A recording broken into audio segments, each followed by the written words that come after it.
नमस्कार दोस्तों, स्वागत है आपका आज की वीडियो में। जैसा कि हम लोग चर्चा कर रहे थे अपनी एनसीईआरटी की, जो क्लास 5th की ईवीएस की है। इसमें हम लोगों ने एक एक करके सारे चैप्टर को देखने और समझने का काम किया है। तो लास्ट वीडियो में हम लोगों ने चैप्टर नंबर 10 को कवर किया था, जो थी बोलती इमारतें। इस वीडियो में हम लोग बात करेंगे सुनीता अंतरिक्ष में, जो कि अपना चैप्टर नंबर 11 है। ठीक है, तो इसमें हम लोग बात करेंगे सुनीता अंतरिक्ष में। तो चलिए शुरुआत करते हैं। लेकिन शुरुआत करने से पहले जिन लोगों ने पहले की वीडियो नहीं देखी है वो प्लेलिस्ट में जाके देख सकते हैं। प्लेलिस्ट बनी हुई है, उसमें क्लास 3rd की पूरी कंप्लीट ईवीएस कराई जा चुकी है, क्लास 4th की पूरी कंप्लीट कराई जा चुकी है और क्लास 5th की कराई जा रही है। तो उसमें आपको तीनों क्लास के class 3rd, class 4th, class 5th की वीडियो मिल जाएगी। और सीडीपी की अलग से प्लेलिस्ट बनी हुई है, जो उसके इम्पॉर्टेंट टॉपिक है वो आपको वहाँ पे देखने को मिल जाएगा। तो जो लोग नहीं देखे हैं तो वहाँ पे जाके देख सकते हैं। तो चलिए शुरुआत करते हैं। मेरा नाम है विशाल यादव और आप देख रहे हैं सक्षम एकेडमी आजमगढ़। अब हमारा चैप्टर नंबर 11 है सुनीता अंतरिक्ष में। ठीक है, इसमें हम लोग बात करेंगे मेन टॉपिक को, उसको जानेंगे और समझेंगे। ठीक है, तो यहाँ पे है, पता है कल हमारे स्कूल में सुनीता विलियम आ रही हैं। मैंने सुना है कि वे 6 महीने से भी ज़्यादा अंतरिक्ष में रही हैं। तो 6 महीने से ज़्यादा कौन अंतरिक्ष में रहा है? तो सुनीता विलियम रही हैं। ठीक है, तो ये इसमें बताया गया है। तो चलिए इसमें हम लोग मेन टॉपिक को टच करेंगे। ठीक है, जैसे कि यहाँ पे शिक्षक पॉइंट है, इसको समझते हैं ये क्या कह रहा है। शिक्षक संकेत में कहता है कि हम जानते हैं कि वैज्ञानिक भी पृथ्वी के आकार की समझ बनाने के लिए जूझते रहे हैं और इस उम्र के बच्चे के लिए भी पृथ्वी के आकार को समझना आसान नहीं है। बच्चों को प्रोत्साहित करें कि वे पृथ्वी के आकार के बारे में अपनी सोच को बेझिझक व्यक्त करें। ठीक है, जैसे बताया जाता है बच्चों को कि पृथ्वी गोल है, पृथ्वी गोल है, पर वाकई में पृथ्वी गोल नहीं है, वो थोड़ी सी चिपटी है। ठीक है, तो इसमें बताया गया है कि जो वैज्ञानिक हैं उनको भी ये चीज़ें समझने में, जानने में वक्त लगा, वो इस चीज़ से जूझते रहें।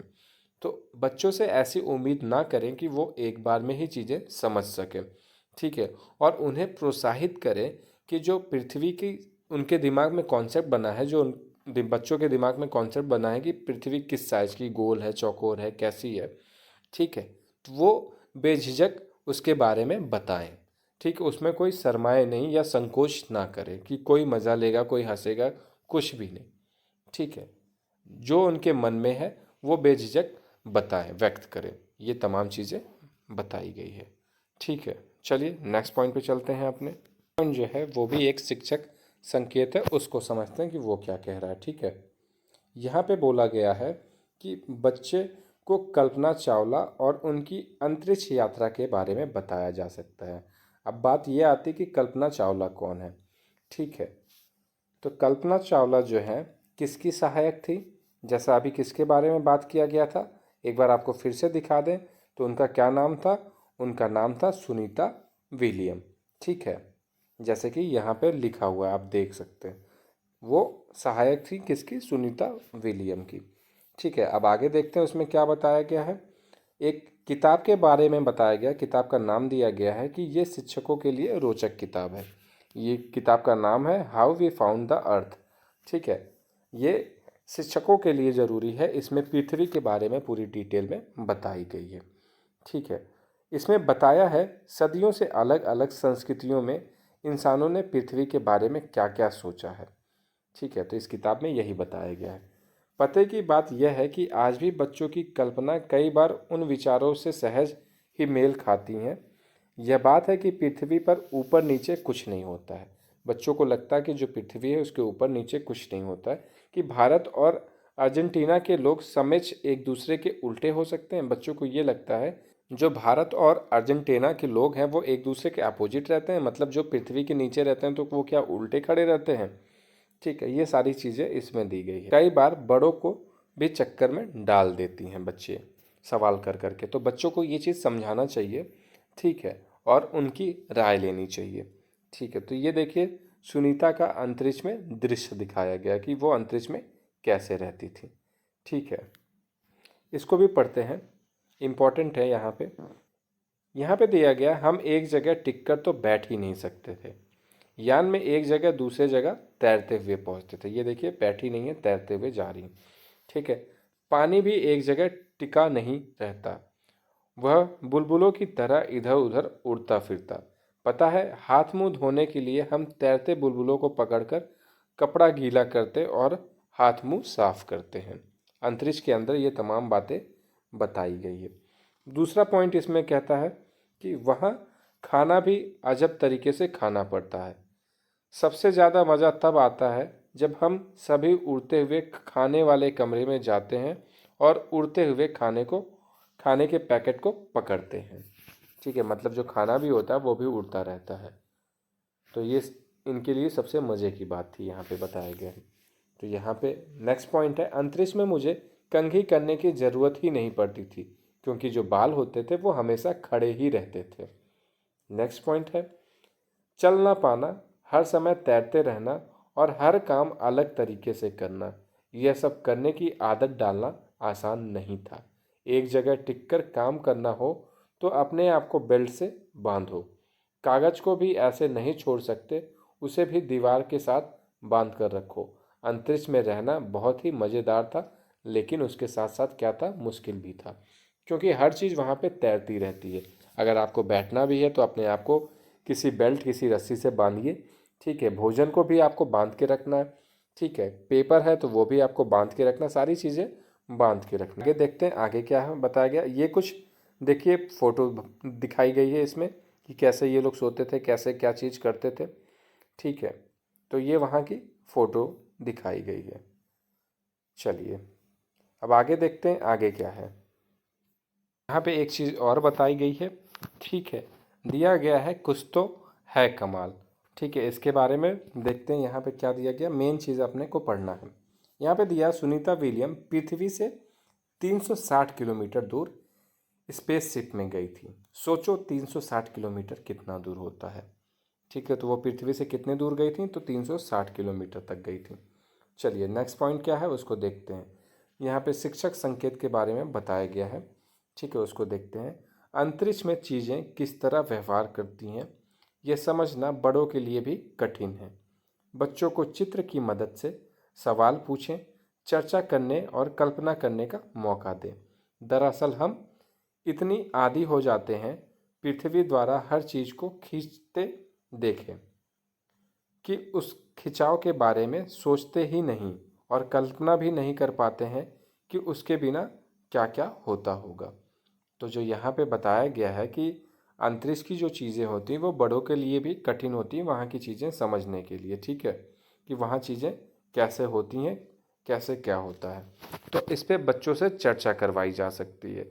बच्चों को वहाँ के कुछ चित्र दिखाए जा सकते हैं, जैसे कि यहाँ पे देखिए खाना खाते वक्त की चित्र है। ठीक है, यहाँ पे कुछ काम करते वक्त की चित्र है। यहाँ पे देखिए बाल खड़ा हुआ है, ये सारी चीज़ें। ये देखिए कैसे अपने आप को बांध के रखा गया है। ठीक है, ये तमाम चीज़ें बच्चों को चित्र वीडियो के द्वारा समझाया जा सकता है, उन्हें बताया जा सकता है। ठीक है, चलिए आगे चलते हैं। तो यहाँ पे एक शिक्षक संकेत है, इसमें ऊपर की सारी चीज़ें बताई गई हैं, कैसे चीज़ें अंतरिक्ष में होती थीं, क्या क्या होता था, किस वजह से होता था। तो जो मेन उसकी वजह थी, गुरुत्वाकर्षण होता था। ठीक है, लेकिन बच्चों को इसके बारे में अभी बताने की ज़रूरत नहीं है, क्योंकि बच्चे अभी छोटे हैं, चीज़ें समझ नहीं पाएंगे। तो उनको डेली लाइफ में कुछ चीज़ें बतानी चाहिए, जैसे पेपर में सिक्के के साथ पेपर को गिराओ तो उसी के सहारे चीज़ें गिरती हैं। ये तमाम चीज़ें बच्चों को बताएं और उनको समझाएं। ठीक है, चलिए अब आगे देखते हैं आगे क्या है, अपना नेक्स्ट पॉइंट क्या है उसको देखते हैं। जब सुनीता ने अंतरिक्ष से पृथ्वी को देखा तो उसे बहुत सुंदर लगी और उसके मन में ख्याल आया। सुनीता कहती हैं, इतनी दूर से बस इतना दिखता है कि पृथ्वी पर समुद्र कहाँ है और ज़मीन कहाँ है। ठीक है, मतलब इतनी दूरी से सिर्फ इतना ही दिखता है कि समुद्र कहाँ है और पृथ्वी कहाँ है। ठीक है, मतलब ज़मीन कहाँ है। अलग अलग देश नहीं दिखते हैं। ज़मीन का देशों में बंटवारा तो हमारा ही किया हुआ है। ये लाइनें तो कागज़ पर ही होती हैं। मैं चाहूँगी तुम भी इसके बारे में सोचो कि लकीरें आखिर हैं कहाँ। ठीक है, सुनीता कहती हैं कि अंतरिक्ष से सिर्फ इतना दिखता है कि समुद्र कहाँ है और ज़मीन कहाँ है। चलिए आगे देखते हैं आगे क्या बताया गया है। यहाँ पे देखिए एक चीज़ कहा गया है, आज चांद को देखो और उसका चित्र बनाओ। एक हफ्ते बाद कैसा दिखता है और 15 दिन बाद कैसा दिखता है, सबका चित्र बनाने के लिए कहा गया है। फिर नेक्स्ट पॉइंट में दिया गया है कि अगली पूर्णिमा कब है, उस दिन चांद किस समय निकलेगा और कैसा दिखेगा। ठीक है, आसमान को ध्यान से 5 मिनट तक देखो, अलग अलग चित्र दिखाने के लिए कहा है, बनाने के लिए कहा है देख के। ठीक है, यहाँ पे एक और पॉइंट दिया गया है, क्या वह तारा होगा या टूटता तारा है या कोई उपग्रह है जिसका इस्तेमाल टीवी के लिए, टेलीफोन या मौसम की जानकारी के लिए किया जाता है। जैसे टूटता हुआ तारा गिरता है तो बच्चे ये कहते हैं क्या वह कोई तारा है या कोई उपग्रह है। ठीक है, चलिए आगे देखते हैं। यहाँ पे एक शिक्षक संकेत और है, उसको समझते हैं जल्दी से। यहाँ पे क्या कह रहा है, आसमान को निहारने में बच्चों और बड़ों सभी को मजा आएगा। बच्चों को टूटते तारे, तारे और उपग्रह में अंतर समझाने में मदद चाहिए होगी। तारे अक्सर टिमटिमाते रहते हैं। कोई चमकती चीज़ अगर तेजी गति से चलती दिखे तो वह उपग्रह हो सकती है। टूटता तारा उल्का पिंड वह होता है जो पृथ्वी के वायुमंडल में आते ही जल जाता है। अगर हम रुचि दिखाएंगे तो बच्चे भी रात में आसमान का अवलोकन करके नई नई बातें सीखने के लिए प्रेरित होंगे। ठीक है, तो इसमें बेसिकली ये बताया है तारा और उपग्रह के बारे में, या तारा या उपग्रह के अंतर क्या होते हैं। ठीक है, उसके बारे में यहाँ बताया गया है। और अगर आप रुचि दिखाएंगे तो बच्चे आपके साथ छत पे जाके आसमान को देख सकते हैं और नई नई चीज़ें सीख सकते हैं और नए नए सवाल उनके मन में आएंगे। ठीक है, तो चलिए आगे देखते हैं। पे एक पॉइंट और है, देखते हैं। इसमें लिखा हुआ हिम्मत रखो नए दरवाजे खुलेंगे, हिम्मत रखो नए दरवाजे खुलेंगे। इसमें होता है, सुनीता जब 5 साल की थी तो उन्होंने टीवी पर देखा था, नील आर्मस्ट्रांग को चांद पर उतरते देखा था। कब देखा था? ईयर 1969 में देखा था। नील आर्मस्ट्रांग चांद पर उतरने वाले सबसे पहले व्यक्ति थे। अगर पूछा जाए चांद पर सबसे पहले उतरने वाले व्यक्ति कौन थे तो नील आर्मस्ट्रांग। ठीक है, छोटी सुनीता उनसे बहुत प्रभावित हुई। सुनीता बताती है कि बचपन में उनकी खेल कूद में बहुत दिलचस्पी थी। उन्हें तैराकी खास तौर पर पसंद थी। पढ़ाई में वे कभी सबसे आगे नहीं रही। सुनीता बनना तो गोताखोर चाहती थी पर बन गई हेलीकॉप्टर पायलट। एक दिन उन्हें किसी अंतरिक्ष यात्री से पता चला कि वे आगे पढ़ाई करें तो अंतरिक्ष में जा सकती हैं। फिर क्या था, सुनीता ने डटकर आगे पढ़ाई की, ट्रेनिंग ली और अब वे अंतरिक्ष में सबसे लंबे समय तक रहने वाली पहली महिला रही हैं। सुनीता विलियम जो है वो 6 महीने तक रही थी, तो वो सबसे कम उम्र में सबसे पहली महिला बनी जो इतने टाइम तक अंतरिक्ष में रही। ठीक है, आगे देखते हैं आगे क्या कहा है। सुनीता कहती हैं जो चाहो वो हमेशा नहीं मिलता, लेकिन निराश नहीं होना चाहिए। जो भी काम करें उसे पूरे मन से करें तो कई नए दरवाजे अपने आप खुल जाते हैं। सुनीता से जब किसी बच्चे ने सवाल पूछा कि वे आगे क्या बनना चाहती हैं तो उन्होंने जवाब दिया स्कूल टीचर, ताकि वे बच्चे को समझा पाएं कि विज्ञान और गणित कैसे जिंदगी से जुड़े हैं। तो ये सुनीता विलियम की कहानी थी। ठीक है, और इसमें हम लोगों ने अंतरिक्ष के बारे में जाना और समझा कि सुनीता विलियम जो थी वो अंतरिक्ष में 6 महीने से ज़्यादा रही थी। ठीक है, सबसे कम उम्र की महिला थी।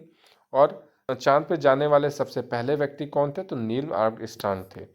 ठीक है, ये तमाम चीज़ें इस वीडियो में हम लोगों ने जाना, इस चैप्टर में जाना। ठीक है, अगर कोई चीज़ आपको नहीं समझ में आई हो तो आप कमेंट बॉक्स में मेंशन कर दीजिएगा, मैं उस चीज़ को फिर से समझा दूंगा।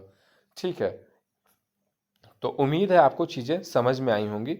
और अगर आपको वीडियो अच्छी लगे तो लाइक करें, शेयर करें, कमेंट करें और चैनल को सब्सक्राइब करना ना भूलें। Thank you.